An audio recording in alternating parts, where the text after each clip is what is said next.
Welcome. I am Halcyon, and this is Hug Nation. It is such a treat to be spending this moment with you. Today, the topic is inspire, don't tell. There's an old writing adage that every teacher tells you and teaches you, which is show, don't tell. Instead of saying he was nervous, say the gentleman was jittery and looking skirtishly around his shoulders, and the paper that he was holding was making flip-flattery sounds. So yes, you showed that he was nervous instead of telling us that he's nervous. And I think that in a variation of that is important for how we conduct ourselves in the digital world. It is very tempting to try to tell people what to do. Not just the digital world, it is in life. It is so much more effective, I believe, to inspire people to take action rather than tell them to take action. And that is across the board. What inspired me to start thinking about this is the number of posts that I saw post-election that were giving phone numbers and instructions on what to do to contact people's senators, which I think is great. I think that's important information. But I could tell from the tone of the posts that what people really wanted was not just to be informative, but it sounded like, and it felt like what people really wanted was people to take action and get fired up and feel the pain of this now and try to make a better future and to get activated and rise up. And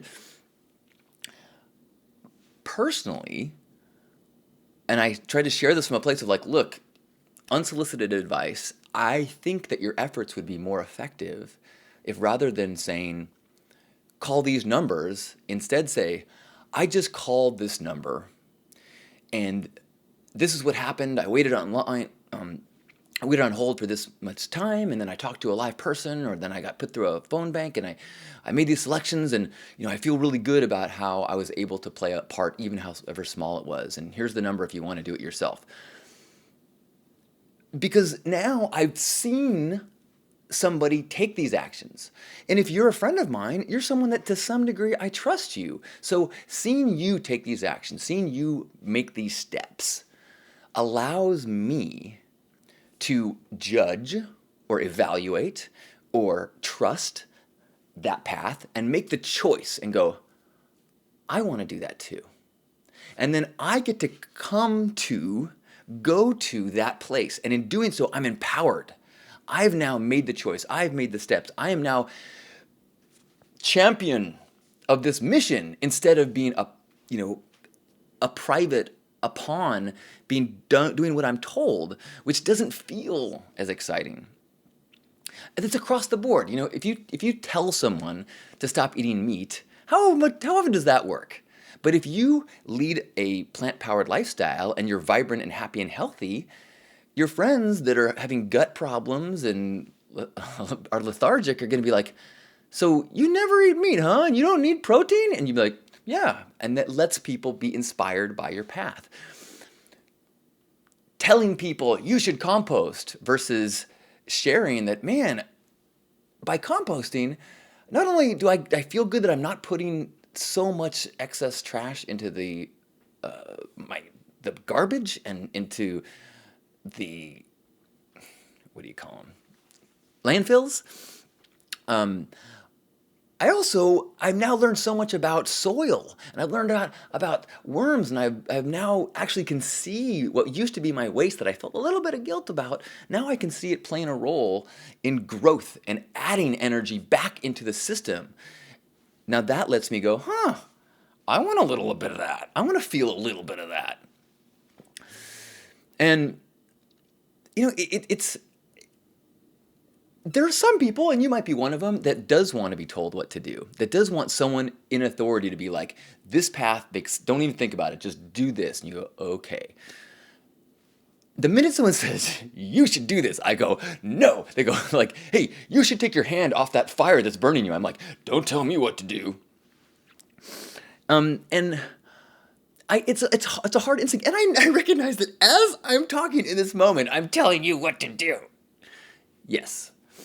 But I also, in a big picture, I try to not tell people how to live their lives, but instead try to live my life the best that I can and recognize that sometimes that's not going to be what resonates with people. And sometimes it will be, and sometimes it will inspire people, and sometimes it will provide a warning to people. Go, careful, don't do what that guy's doing, or you might end up like him. But that also allows me to act in passionate integrity without worrying, like, am I making a wrong choice? Probably lots of them, and history and time will tell that. So if I'm making an action that resonates with someone, it will affect them. They will respond to it. If I'm making an action that doesn't resonate with someone, maybe I'm out of alignment. Maybe I'm not actually totally broadcasting from a place of truth. And so I feel a liberation to not second guess or not try to orchestrate or manipulate how people are being seen, or try to, how can I get people to do what I want them to do? Instead, I can just do what I believe to be right and allow people to be inspired by that if they so are affected. And this became I learned this heavily during Burning Man, because when I first went, as many people often do, you're like, oh my God, that was so awesome. You have to go, you have to go, you have to go, you have to go. And so, yeah, I did that for my first couple of years. And then I realized that if I am dragging someone to Burning Man, a couple things happen. One is that the experience inevitably has moments that are very difficult. The dust storms won't stop. People have body discomfort for whatever reason. People with stroke can't sleep because there's loud music, or, whatever the issues are. Burning Man is valuable and profound because it is difficult. So if you are dragged to a scenario that ends up being uncomfortable and painful and icky and yucky, the first thing you do is blame the person that brought you there and get pissed off at me for saying you have to go. But if instead you choose to make the decision, you choose to make the commitment, you choose to take on this adventure and this challenge and this journey, then when you get to that struggle and it sucks, you are the one who took on this quest. And when you make it through, which you will, then you feel empowered. You feel strengthened. You now know that you can grow. And so instead of going the path of blame and putting your direction towards someone else, you are in charge. And so by going through that, by taking the step towards your own conscious choices, the whole experience is so much more valuable and so much more productive to your personal growth. So, you may have noticed that I never say anymore, you should go to Burning Man. But very frequently I go, let me share this experience that I had. Let me share this lesson that I experienced. Let me share how inspiring this chapter was for me. And if that's something that resonates with you, then maybe you go, how can I make that happen? And then you'll take on all of the obstacles in the way that we take on all of our adventures in life. And when we take on the obstacles from choice, it makes all the difference. When you go to the gym and you're like lifting weights, you're like, that felt good. If you are trapped under boulders because of some cave-in, it's way less joyful and fun, and it's way less, you don't feel quite so good about it. Now you might feel good when you eventually find your way out of the darkness of the tunnel, but while you're pulling the boulders off yourself, there's probably a lot more terror involved and anger about whoever built this tunnel and things like that. I mean, in the end, we never really know what is best for someone else. We never really know what paths or decisions or choices or activism is what someone else should do. I think that inherent in that desire or need to tell someone else what they should do is an inherent lack of wisdom or a lack of comprehension of the limitations of your own perspective. Listen to the words of profound mystics and prophets and enlightened souls, they rarely tell you what you should do. They share a perspective. They demonstrate a piece and then allow you to walk to them, learn from them, embrace and be inspired by them, and go through your own growth process, because that's the only way. Otherwise, you're forever a follower and a pawn, and that is just not sustainable. So, this is what you should do. You should show, inspire, and not tell people what to do.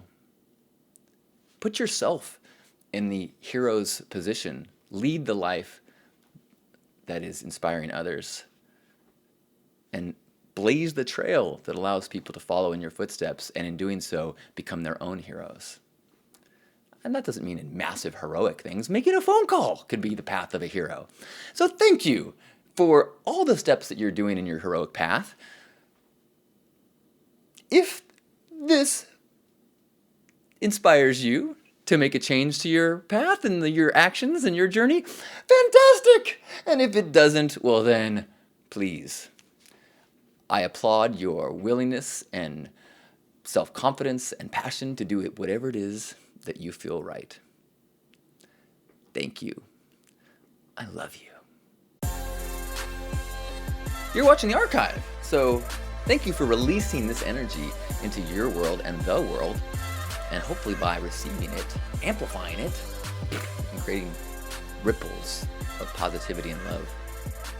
Man, speaking of activism, thank you for that.